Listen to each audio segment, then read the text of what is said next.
Welcome to Trucking with Fitz. Today, well, we continue the search to figure out what's going on with my truck.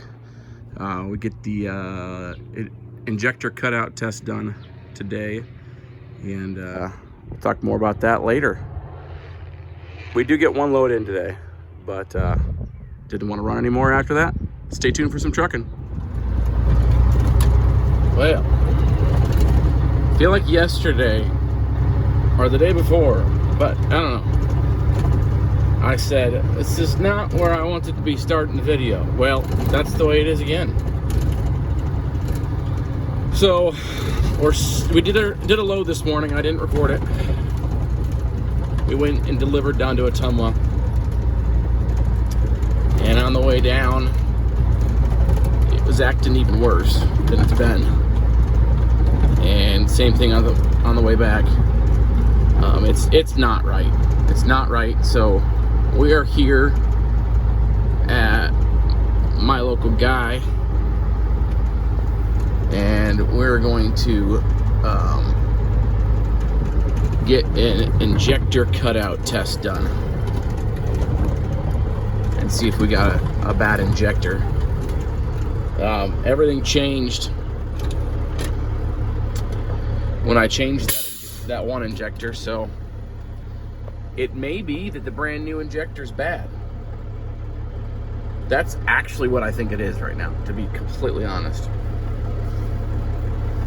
But well, I guess we'll find out. I didn't have any way of doing it. I was replying to a comment, and one of you guys was talking to me about it. There's not a way to do it that I know of, to do it without CAT ET. So that's what we're here for. I don't want to run the truck anymore until I figure out what's going on, because it's getting worse, and I don't want to blow up my truck. I want to keep this truck for a while. I want to keep this engine for a while. I want it to be right. I want to make it right, and well, can't do that unless you do the uncomfortable things sometimes. I did not want to come and ask for help, but thankfully they're able to get me in this afternoon and just hook it up to the computer and run the test. I'm sure they'd be quite a line if it was getting repaired here, and maybe it will. If this is inconclusive, I don't have the tools necessary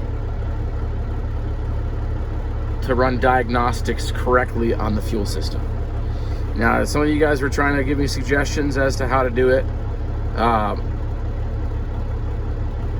I might be able to figure it out, but at this point, we might be past my level of expertise. So, what I would like to do is I'd like to put it in here, get them to diagnose it, to fix it for me, and hopefully they're willing. I know they're willing. I've worked with these guys before to explain to me what happened and show me what tools I would need to diagnose this in the future. So that's sort of the route I'm going. I need to get some outside opinion, intervention, that sort of thing,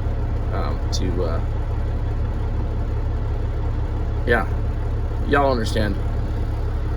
So I'm not going to record the actual job, but I will definitely let you know what we find out. So we'll keep you updated. Oh, well, that was to no avail. Man. There wasn't really much to show you guys, if you're wondering. It was really just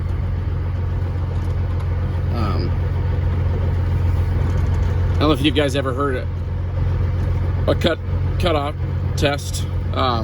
Basically what they do is the computer shuts off each injector individually, and if you have one that's not working correctly, then the sound of the engine is not going to change.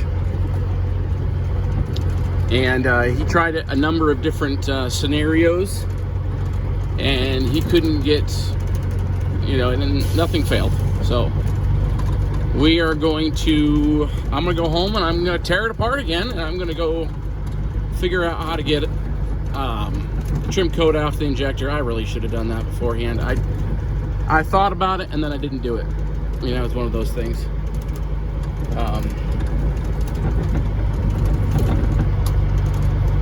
Don't know what else to say. I'll probably show you guys when I take that apart, but for now, we're gonna get out of here.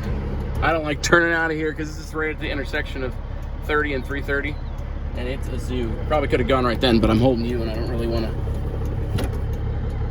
make a bad decision. So, catch you in a little bit, but we'll talk about it more. Look where we are, back where we've been, over and over the last couple days. Popping the valve cover back off. So this is the game plan. The game plan is to get the trim codes off the injector. Whether or not I need to pull the injector, either way, I'm going to do it. That's what's going to happen. That's the next step. So I've not really talked about this or showed it, but in order to do this, it's sort of obvious. I got to get the intake off. That's really it. Cross brace, radiator support doesn't need off. Just got to pop this off and then the valve cover off, and we can get into cylinders 5 and 6. So that's what we're going to do now. We're back into the valve cover. I was able to get, so I was going after the trim codes. That's what I was going after. And I was able to get, of course, the important one, which is number 5, because it's the new injector. And I got 1 through 5. Number 6 is the only one I can't do, because in order to get the trim codes, I actually stuck my camera down right over here, and then right over here, and then right over here. You know, I went over 1 cylinder to help me get that one, and that one is right up. The trim code is basically right up against the side of the housing. And I don't want to take the housing off. I guess I could, but I don't really want to. Yeah, that's tempting. You guys help me think through it. Let's see if you can see. You can't see it on that one. Unless I do this. Trim code is the one next to the logo, the cat logo. 4405. I believe.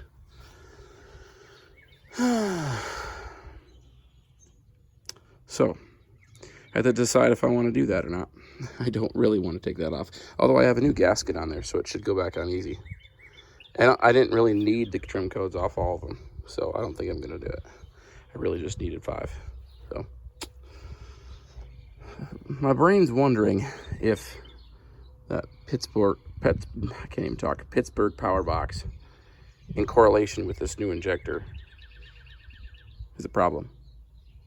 I don't know. Comment down below. What do you think? Should we completely ditch that Pittsburgh power box and just put the stock tune back on it? Kind of thinking that's what I'm going to do. Again, comment down below. Well, today's video is sort of anticlimactic because we don't actually figure anything out. I got the trim codes off the injectors, all the injectors. I ended up taking the Jake housing, we'll call it. Is that what that is? Take that off to get to number 6 injector.